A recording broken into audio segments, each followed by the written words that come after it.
নমস্কার বন্ধুরা, আমি সানুদি রান্নাঘরে আপনাদের সবাইকে জানাই স্বাগত। চলে এসেছি বন্ধুরা, আবারও আমরা নিত্য নতুন একটি রেসিপি নিয়ে। বন্ধুরা, আজকে আমি বানাবো ফেলে দেওয়া ফুলকপির ডাঁটা দিয়ে চচ্চড়ি। ফুলকপির ডাঁটার সঙ্গে একটু আলু লাগবে, সেই জন্য আমি একটু আলুও নিয়েছি। আর বন্ধুরা, এই ফুলকপির ডাঁটা বেশিরভাগ সবাই ফেলেই দেয়, কিন্তু এই ফেলে দেওয়া ডাঁটা দিয়ে যে এত সুন্দর একটা খাবার বানানো যায়, সেটা আপনারা বানিয়ে না খেয়ে দেখলে বুঝতে পারবেন না। তো এখানে আমি ডাঁটাগুলোকে সরু সরু করে প্রথমে কেটে নেবো, আর ডাঁটার যে শাকগুলো আছে না, শাকগুলোকে এইরকম করে ছাড়িয়ে নেবো।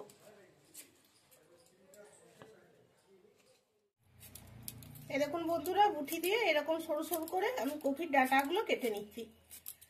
শাকগুলো আলাদা করে নিয়েছি, করে নিয়ে এই যে এখানে ছোট ছোট করে কেটে নিয়েছি।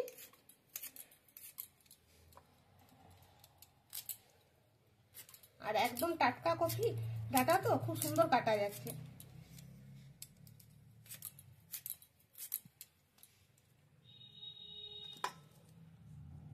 এরকম সরু সরু করে। এই দেখুন বন্ধুরা, ফুলকপির যে গড়ার অংশটা, এটা আমি ফেলিনি, রেখে দিয়েছি। এখানে বেশ কয়েকটা আরো আছে। এর গড়াটা দেখুন আমি কিভাবে শাঁসটা বের করছি।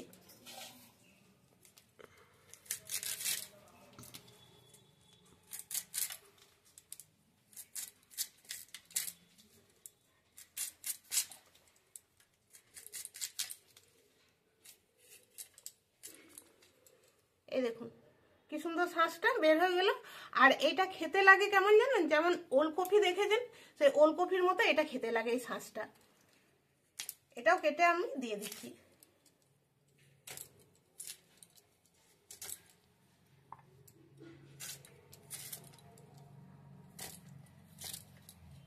বন্ধুরা, আজকে যে রেসিপিটি বানাবো খুবই সহজভাবে আর ঘরে থাকা মাত্র কয়েকটা উপকরণ দিয়ে বানাবো, কম খরচের মধ্যেই হয়ে যাবে। আর এরকম সহজ সহজ রেসিপি পেতে আমাদের চ্যানেলটিকে আপনারা সাবস্ক্রাইব করে রাখুন। অনেক রকম রান্নার ভিডিও আপনারা দেখতে পাবেন।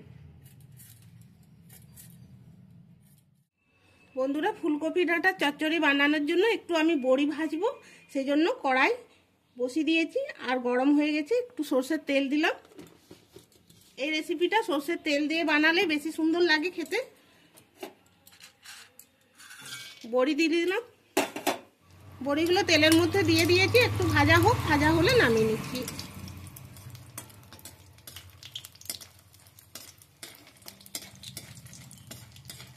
ভাজা হয়ে গেছে, এরপর নামিয়ে নিচ্ছি।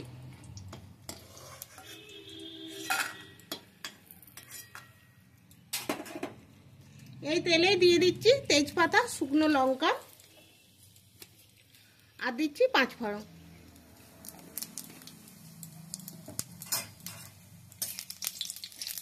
এগুলো একটু ভাজা ভাজা হয়ে গেলে খুব সুন্দর একটা এখান থেকে সেন্ট বের হবে।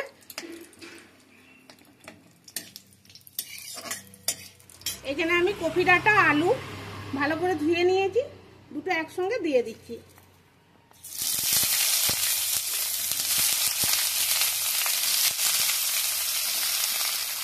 দিয়ে দিচ্ছি কপি ডাঁটা শাকগুলো, এগুলো ভালো করে ধুয়ে নিয়েছি।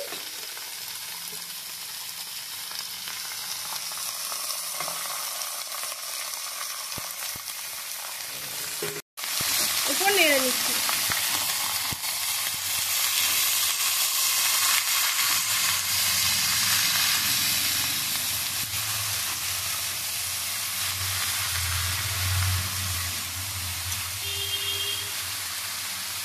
এবার একটু ঢাকা দিয়ে দেবো।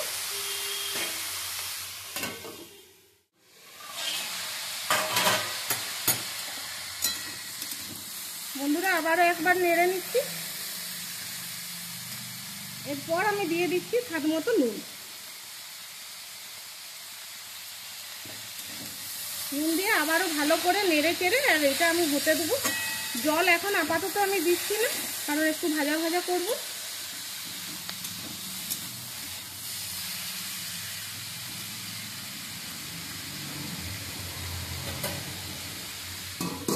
গ্যাসের আঁচটা মিডিয়ামে করে রাখছি। কপি ডাঁটা চচ্চড়ির জন্য আমি একটা মশলা বাটবো, সেই জন্য নিয়েছি কাঁচা লঙ্কা, পোস্ত, গোটা জিরে আর সর্ষে। এগুলো আমি বেটে নিচ্ছি। এরকম বন্ধুরা, এগুলো ভাজা ভাজা হয়ে গেছে, ভাজা ভাজা হয়ে গেছে, আর এগুলো সিদ্ধও হয়ে গেছে। গরম আছে, এবার দিয়ে দেবো আমি হলুদ।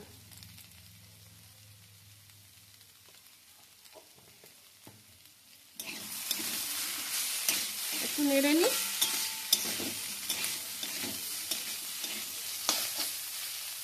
জল আমি দিইনি এখনো পর্যন্ত। এবার দিয়ে দিচ্ছি বেটে রাখা মশলা।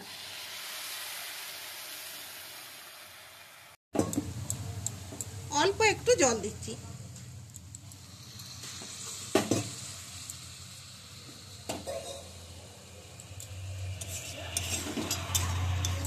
খুব ভালো করে মিশিয়ে নিচ্ছি। এটাতে আর জল দেবো না।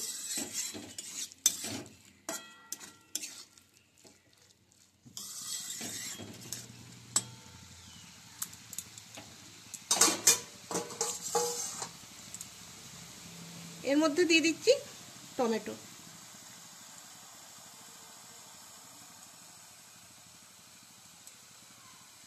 আবারও ঢাকা দিয়ে দিলাম, একটুক্ষণ হোক। হাফ চামচের মতো পাঁচফোড়ন নিয়েছি, এগুলোকে আমি ভেজে নিচ্ছি।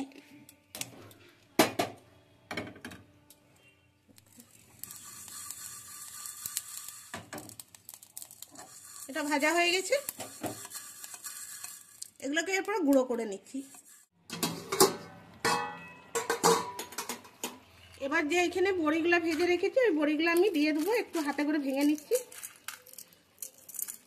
গোটা দিলেও চলবে, তবে হাতে করে ভেঙে দিলে কি হয়, খুব সুন্দর ভালো করে মিশে যাবে। বন্ধুরা, আজকের এই রেসিপিটি আমি সম্পূর্ণ নিরামিষ বানাচ্ছি। আপনারা চাইলে এটা পেঁয়াজ দিয়েও বানাতে পারেন, তবে নিরামিষ বানালে কি হয়, যে কোনো বার উপাসে রান্না করে এটা খাওয়া যাবে।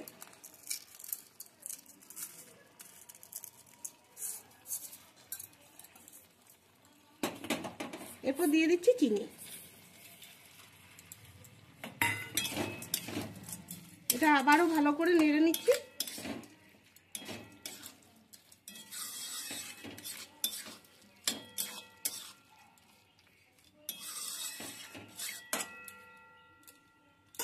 আর একটু হোক, ঢাকা দিয়ে দিচ্ছি।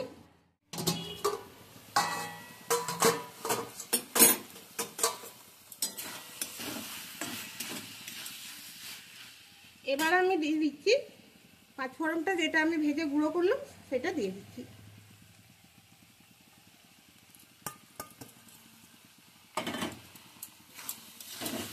এবার খুব ভালো করে মিশিয়ে নিচ্ছি।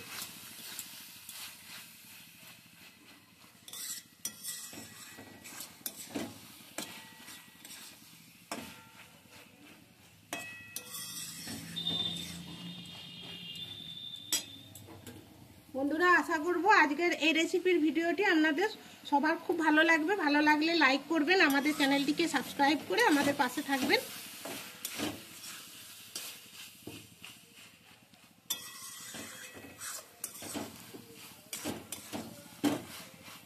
এটা হয়ে গেছে, এরকমই শুকনো শুকনো খেতে ভালো লাগে।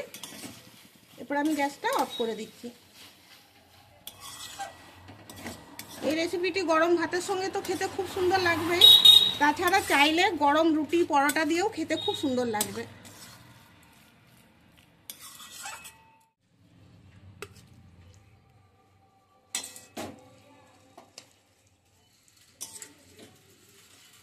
কপি ডাঁটা না ফেলে একবার বাড়িতে এইরকম করে বানিয়ে দেখুন, খেতে খুব সুন্দর লাগে। আর ফুলকপিতে যতটা গুণ আছে তার থেকেও ডবল গুণ আছে এই কপি ডাঁটাতে।